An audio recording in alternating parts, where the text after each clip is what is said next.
Dushemu.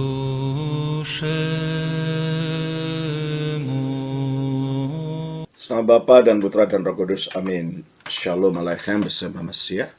Selamat bertemu kembali saudara dengan saya, Arhimandrit Romadhaniel Biantoro, Ketua Umum dan Pendiri dari Gereja Ortodoks Indonesia.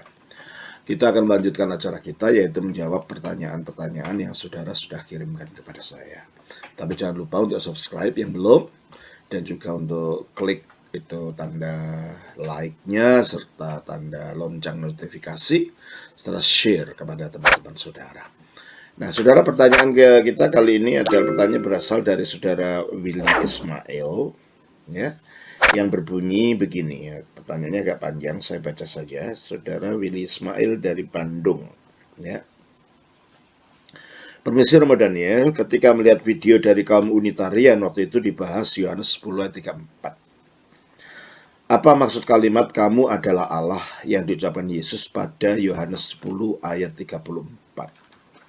Seolah-olah Yesus mengaku dirinya hanyalah Allah kecil yang bukan Allah atau Yahweh.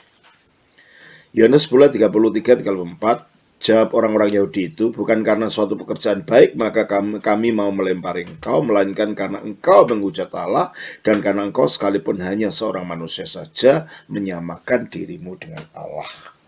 Kata Yesus pada mereka, tidakkah ada tertulis dalam kitab Taurat, aku telah berfirman, kamu adalah Allah. Yesus mengutip dari Mazmur 82 ayat 6, di mana ada kalimat kamu adalah Allah dan anak-anak yang maha tinggi kamu sekalian. Di mana Allah di sini bukan Allah Yahweh, tetapi hanya ciptaan, mungkin malaikat yang terlibat dalam sidang ilahi yang disebut para Allah. Bacanya dari Mazmur 82 ayat 1-8. Maka berdasarkan hal ini, tidak heran kelompok saksi-saksi Yehova menganggap Yesus hanyalah Allah, yaitu malaikat Mikael, Yohanes 1 ayat 1, pada mulanya adalah firman itu bersama dengan Allah, dan firman itu adalah Allah. Dan firman itu adalah menurut mereka, maksudnya firman itu adalah Allah suatu Allah, yaitu malaikat Mikael. Bagaimana tanggapan Romo? Penjelasan tepat untuk Yohanes 3:34 dan Mazmur itu bagaimana, Romo? Terima kasih, Saudara Ismail dari Bandung. Di dalam kita membaca Alkitab, kita tidak bisa mengambil satu ayat lalu itu dimutlakkan. Satu ayat dimutlakkan dengan mengabaikan data-data yang lain yang ada dalam Alkitab, atau mengabaikan konteks yang ada di dalam bacaan itu, ataupun konteks yang ada di dalam ayat yang dikutip dari bagian kitab yang lain. Seperti halnya yang diajukan oleh orang-orang ini, ya. Coba kita baca dalam Yohanes pasal yang ke-10, ayatnya yang ke-34 tadi, ya. Itu konteksnya dari ayat 30 sebenarnya, ya. Aku dan Bapa adalah satu, ya. Nah, di sini tidak ada kata-kata aku adalah Allah gitu. Aku dan Bapa adalah satu. Nah, dalam bahasa aslinya ego keopatir en esmen. Sebenarnya saya telah menjelaskan berkali-kali dalam bacaan dalam balasan saya yang lain pada orang-orang. Ego keopatir, aku dan sang Bapa. En. Nah, en itu adalah bentuk netral. Jadi kalau yang oleh N-S-man, ya, N, kami adalah satu. N itu adalah bentuk netral yang menunjukkan bukan bahwa Yesus dan Bapa itu sama saja, enggak. Ada orang yang mengatakan bahwa Allah Bapa itu sama dengan Yesus, menggunakan ayat itu mengatakan itu Yesus, dan justru orang ini sebaliknya dari tafsiran orang saksi Yehova tadi atau Unitarian yang mengatakan bahwa Yesus itu Allah. Kalau Unitarian justru sebaliknya, Yesus itu bukan Allah. Nah, dari ayat yang sama ini, ya kan. Tapi sebenarnya kalau kita lihat dalam struktur bahasa aslinya ada gitu. Ego keopatir, aku dan Bapa. N. Jadi kalau ini aku dan esmen we are dalam bahasa Inggrisnya. Esmen itu we are, kami adalah. Bukan Bukan adalah dalam pengertian bahwa masih kata-kata wia ini kan masih menunjukkan duanya antara Allah dan Bapa ini. Yesus dan Bapa ini. Nah, kesatuannya dalam hal ini dalam apa nih? Kesatuan yang netral. Kalau sama pribadi harus menggunakan kata yang bersifat maskulin, eis. Aku dan Bapa adalah eis. Satu ya, berarti Bapa ya Yesus itu identitasnya sama, eis. Tapi ini adalah en. En ini netral. Kalau itu kesatuan apa? Kesatuan dalam hakikat keilahian. Dan itulah sebabnya orang Yahudi menanggapi kata-kata itu. Coba kita ayat 34, ayat 33. Jawab orang-orang Yahudi itu, bukan karena suatu pekerjaan baik maka kami melempari engkau, melainkan engkau menghujat Allah, dan karena engkau sekalipun hanya seorang manusia saja menyamakan dirimu dengan Allah. Nah ini, padahal Yesus sudah mengatakan aku sama dengan Allah, kan nggak ada. Bahwa dia mengatakan aku dan Bapa adalah satu, N, itu satu dalam hakikat keilahian. Nah, kalau satu inilah satu dalam hakikat keilahian. Jadi identik keilahiannya antara Bapa dan Yesus karena hanya ada satu keilahian. Dan mungkinlah Yesus menganggap dirinya sebagai makhluk. Karena tidak ada makhluk yang mempunyai keilahian yang sama dengan Bapa, tidak ada. Nah, ketika akhirnya Yesus menjawab, kata Yesus pada mereka, tidakkah ada tertulis dalam kitab Taurat, aku telah berfirman kamu adalah Allah. Dia bukan sedang menjelaskan tentang hakikat dirinya sebagai yang bukan Allah. Dia sedang menjelaskan orang Yahudi penggunaan kata Allah itu. Ya. Karena kelihatannya ya orang Yahudi mengerti makna daripada kata-kata Yesus, aku dan Bapa kami adalah satu. Mengerti bahwa ini Yesus menyatakan keesaannya kesatuannya dalam hakikat keilahiannya dengan Bapa. Sehingga dalam keilahiannya Yesus itu satu atau setara dengan keilahian Bapa. Coba kita baca di dalam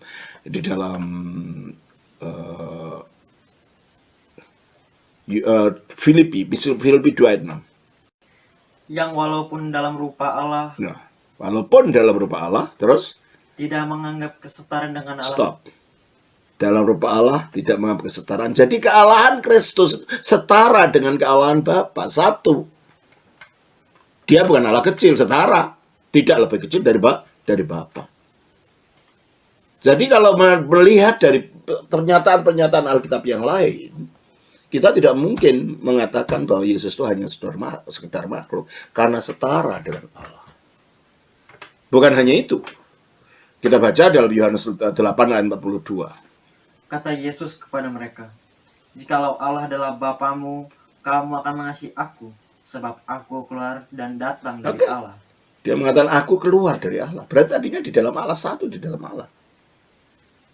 Mana ada makhluk, biarpun malaikat sekalipun, malaikat tertinggi sekalipun, seperti malaikat Mikael, yang berada di dalam Allah. Kalau dia keluar dari Allah kan berarti tadinya dalam Allah. Lebih logis kalau dikatakan firman, artinya firman, kata-kata, firman ilahi. Kata-kata manusia ada di dalam manusia. Kalau kata-kata manusia ada dalam manusia, maka dia setara dengan si manusia itu. Apa yang keluar dari kata-kata orang itu ya sama dengan apa yang ada di dalam diri orang itu. Maka firman itu adalah Allah, artinya firman itu mempunyai hakikat keilahian yang sama dengan Allah itu. Makanya dikatakan setara tadi, dikatakan dia berada dalam Allah tadi. Dan dikatakan kami adalah satu dalam hakikat keilahiannya ini. Nah, bahwa Yesus mengutip ayat dari Mazmur 82, ya, dia sedang menyanggah. Dia tidak mengatakan di dalam ayat yang ke-30 itu bahwa ada kata-kata aku ini Allah, itu enggak. Terus akhirnya ditantang orang Yahudi, kamu manusia biasa menganggap dirimu Allah. Dia sedang menjawab istilah Allah yang orang Yahudi gunakan untuk menyangkal manusia bisa sama dengan Allah. Ya, untuk menyangkal, ada manusia kok menyamakan dirinya dengan Allah. Nah, dia menggunakan istilah itu. Oke deh, kalau tidak mungkin ada manusia yang menggunakan istilah Allah, tidak diizinkan. Nah, dikutiplah ya, ayat 34. Tidakkah ada tertulis dalam kitab Taurat kamu, maksudnya Mazmur di sini, karena perjanjian lama dianggap bagian dari seluruh pewahyuan ilahi yang adalah Taurat. Tidakkah ada tertulis dalam kitab Taurat kamu, aku telah berfirman kamu adalah Allah. Coba kita baca. Di dalam Mazmur 82 ayat yang ke-1 sampai 6, coba baca. Allah berdiri dalam sidang ilahi. Nah, sidang ilahi di sini banyak saja mengatakan inilah para hakim Israel. Atau mungkin malaikat. Tapi lebih kepada menunjuk pada hakim. Karena apa? Karena kita lihat dalam ayat selanjutnya. Apa? Di antara para Allah ia menghakimi. Iya, di antara para Allah yang menghakimi. Jadi menunjuk kepada para hakim. Mengapa disebut para Allah? Karena mereka ini, para hakim ini sedang memberikan penghakiman berdasarkan landasannya dari firman-Nya Allah. Sehingga mereka bertindak atas nama Allah untuk menghakimi. Maka digunakanlah istilah para Allah di sini. Tapi betul-betul mereka bukan Allah. Coba kita katakan, kita baca lagi 82 ayatnya 1 sampai 6 tadi. 82 terus. Oke. Teruskan. Berapa lama lagi kamu menghakimi dengan lalim dan memihak kepada orang fasik? Jadi menghakimi kan. Ini pada hakim-hakim yang tidak benar gitu loh ini. Kalau malaikat tidak menghakimi, tidak ada malaikat menghakimi dengan lalim. Berarti ini bukan malaikat. Karena ini dikritik ini yang disebut sebagai para Allah yang menghakimi ini. Berarti ini hakim manusia biasa dan mereka menghakiminya dalam penghakiman yang tidak ada adil. Terus ayat 3. Berilah keadilan kepada orang yang lemah dan kepada anak yatim. Belalah hak orang sengsara dan orang yang kekurangan. Luputkanlah orang yang lemah dan yang miskin. Lepaskanlah mereka dari tangan. Ya kan ini kan hakim yang dituntutnya, hakim harus bertindak adil. Ya, memberikan keadilan pada orang lemah, anak yatim, orang sengsara, orang kekurangan harus dibela oleh hakim. Itu bukan malah mungkin mereka disuap kayak zaman sekarang ya, banyak hakim yang bisa disuap gitu. Ya tidak mungkin. Nah, ini berbicara tentang malaikat, ini berbicara tentang manusia yang melakukan penghakiman. Ya, terus mereka tidak tahu dan tidak mengerti apa-apa. Dalam kegelapan mereka berjalan, goyanglah segala dasar. Ya. Mereka tidak tahu, maksudnya hakim-hakim ini yang disebut para Allah tadi, karena mereka melakukan yang tidak adil. Bahkan dikatakan tidak tahu. Dalam kegelapan mereka berjalan, karena apa? Tidak mengikuti apa yang diperintahkan oleh Taurat. Berjalan dalam ketidakadilan, sehingga goyanglah bumi, goyanglah segala dasar bumi. Ini yang kata-kata kiasan menunjukkan jadi kacau lah di dalam negara itu, karena si hakim ini tidak melakukan keadilan, gitu kan? Terus, aku sendiri telah berfirman, kamu adalah Allah, dan anak-anak yang maha tinggi kamu sekalian. Para hakim ini disebut Allah karena dia berbicara atas nama Allah. Seperti Harun, Musa dikatakan sebagai Allah, dan Harun sebagai nabinya. Coba kita baca di dalam Keluaran. Pasalnya yang keempat. Ayatnya yang ke-10 sampai dengan ayat yang ke-16. Lalu kata Musa kepada Tuhan, "Ah Tuhan, aku ini tidak pandai bicara, dahulu pun tidak, dan sejak engkau berfirman kepada hambamu pun tidak. Sebab aku berat mulut dan berat lidah." Tetapi Tuhan berfirman kepadanya, "Siapakah yang membuat lidah manusia? Siapakah yang membuat orang bisu dan atau tuli? Membuat orang melihat atau buta? Bukankah ya aku, yakni Tuhan? Oleh sebab itu, pergilah. Aku akan menyertai lidahmu dan mengajar engkau apa yang harus kau katakan." Tetapi Musa berkata, "Ah Tuhan, utuslah kiranya siapa saja yang patut kau utus." Maka bangkitlah murka Tuhan terhadap Musa dan ia berfirman, "Bukankah di situ Harun, orang Lewi itu, kakakmu? Aku tahu bahwa ia pandai bicara. Lagi pula ia telah berangkat menjumpai engkau. Dan apabila ia melihat engkau, ia akan bersuka cita dalam hatinya. Maka engkau harus berbicara kepadanya dan menaruh perkataan itu ke dalam mulutnya. Aku akan menyertai lidahmu dan lidahnya, dan mengajarkan kepada kamu apa yang harus kamu lakukan. Ia harus berbicara bagimu kepada bangsa itu. Dengan demikian ia akan menjadi penyambung lidahmu, dan engkau akan menjadi seperti Allah. Nah, engkau akan menjadi seperti Allah baginya. Tidak berarti ya Musa itu Allah, tetapi karena sumber yang dikatakan oleh Harun itu berdasarkan apa yang dikatakan oleh Musa. Dan kata-kata Musa ini mewakili kata-katanya Allah karena dia mendapatkan firman-Nya dari Allah. Maka dengan demikian seolah-olah otoritasnya Allah sendiri ada pada Musa, sehingga Musa menjadi Allah bagi Harun. Tapi tidak ada dalam Alkitab mengatakan bahwa Allah, Musa itu Allah. Demikianlah juga para hakim. Para hakim itu mengatakan penghakimnya berdasarkan firman-Nya Allah, berdasarkan otoritas dari apa yang Allah katakan dalam firman-Nya. Maka sebagaimana Musa dengan mengucapkan kata-kata yang datangnya dari Allah, seolah-olah dia menjadi Allah bagi Harun, karena Harun sendiri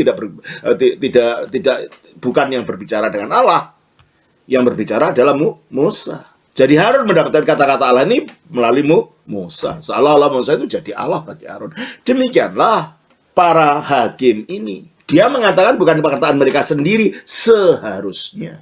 Kalau mereka berbuat adil, kalau mereka tidak memihak pada orang fasik, meluputkan orang lemah, merupakan orang miskin, ya. Kalau mereka mengerti bahwa mereka tugasnya adalah untuk menyampaikan sabdanya Allah, maka mereka menjadi seperti Allah, seperti halnya Musa tadi. Ya. Terus aku sendiri telah berfirman, kamu adalah Allah dan anak-anak yang maha tinggi kamu sekalian. Kenapa? Karena dia mewakili suaranya Allah, para hakim ini. Tapi sayang, hakim-hakim yang dinyatakan di dalam Mazmur 82 itu tidak begitu. Maka ayat 7, namun seperti manusia kamu akan mati. Tidak mungkin malaikat, karena mereka akan mati seperti manusia. Jadi memang hakim. Dan seperti salah seorang pembesar kamu akan tewas. Ya, karena hakim kan dudukannya tinggi, membesar. Jadi kalau begitu, dengan Yesus mengatakan bahwa dia mengutip ayat dari Mazmur 82, ini tidak mengatakan bahwa dia ini Allah yang lebih rendah, tidak. Dia hanya mengatakan sanggahan orang Yahudi, penolakan orang Yahudi, kok ada manusia disamakan dengan Allah. Maka dia sedang menjelaskan istilah ini loh. Loh, kalau istilah Allah itu bisa dikenakan Musa dalam arti dia menjadi otoritas bagi Harun. Dikenakan pada Harun juga menjadi otoritas bagi orang Israel, orang yang dihakimi. Kenapa kamu merasa tersinggung dengan kata-kata itu? Itu saja dulu. Tapi sebenarnya di dalam pernyataan Yesus, dia memang menyatakan dirinya memiliki hakikat yang sama dengan Allah. Yang di dalam Filipi dikatakan bahwa dia adalah memiliki kesetaraan di dalam hakikatnya karena dia memiliki satu hakikat dengan Allah itu. Dan itulah sebabnya dikatakan juga di dalam 1 Yohanes 5 ayat 20. Akan tetapi kita tahu bahwa anak Allah telah datang dan telah mengaruniakan pengertian kepada kita supaya kita mengenal yang benar, dan kita ada di dalam yang benar, di dalam anaknya Yesus Kristus. Dia adalah Allah yang benar. Nah, Yesus Kristus, ia adalah Allah yang benar. Padahal satu-satunya Allah yang benar itu Bapa.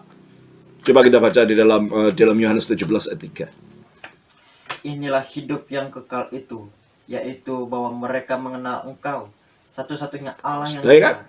Engkau maksudnya Bapa. Dalam ayat 1 kan disebut Bapa. Engkau satu-satunya Allah yang benar. Namun kalau dalam Yohanes 17 ayat 3 ini Bapa disebut satu-satunya Allah yang benar, dan dalam 1 Yohanes 5 ayat 20 Yesus disebut Allah yang benar, apa ada dua Allah yang benar? Enggak. Dia Allah yang benar karena dia satu di dalam hakikatnya dengan Bapa, dan dia mempunyai kesetaraan hakikat di dalam Bapa karena dia satu dengan hakikatnya dengan Bapa itu. Jadi kita tidak bisa lalu satu ayat kita comot lalu kita membuat teori bahwa Yesus lebih rendah dari Bapa. Di sini bukan. Di dalam Yohanes 10 ayat 33 34 itu Yesus tidak menegaskan saja bahwa kitab sucimu itu loh menunjukkan kata Allah digunakan pada manusia, kepada Musa juga, kepada para hakim juga. Kenapa kamu tersinggung dengan kata-kata itu untuk kalau aku gunakan gitu kan? Bahwa Yesus mengatakan dia adalah satu dengan Bapa. Tidak mungkin dia malaikat. Apalagi tidak ada malaikat yang berada satu di dalam Allah, yang keluar dari Allah. Dan kalau dia hanya malaikat Mikael saja, dan lalu menurut saksi Yehova terutama ini, bahwa Allah Yahweh, Sang Bapa itu dalam menciptakan dibantu oleh malaikat Mikael ini. Apakah itu bukan politeisme? Ya, kalau menggunakan bahasanya orang Islam itu musyrik gitu kan? Karena ada Allah yang besar, ada yang kecil. Tidak ada ajaran itu. Kalau ada ajaran Tritunggal itu lebih rasional. Karena apa? Karena firman-Nya Allah ya satu di dalam Allah, jadi tidak ada dua Allah. Rohnya Allah juga satu di dalam Allah, jadi tidak ada tiga Allah. Seperti roh saya dan kata-kata saya di dalam saya, maka tidak ada tiga Daniel. Kata-kata saya, itu firman saya, keluar dari saya, maka disebut anak Allah. Tapi tidak berarti bahwa jadi saya melahirkan anak, apalagi saya laki-laki, tidak mungkin melahirkan apa-apa. Ya kan? Nah, jadi kalau begitu apalagi Allah sendiri mengatakan bahwa dia menciptakan tidak dibantu oleh siapapun. Coba kita baca di dalam Yesaya 44 ayat yang ke-24. Beginilah firman Tuhan, penebusmu yang membentuk engkau sejak dari kandungan. Akulah Tuhan yang menjadikan segala sesuatu. Akulah Tuhan, akulah Yahweh yang menjadikan segala sesuatu. Terus? Yang seorang diri tidak dibantu oleh siapapun.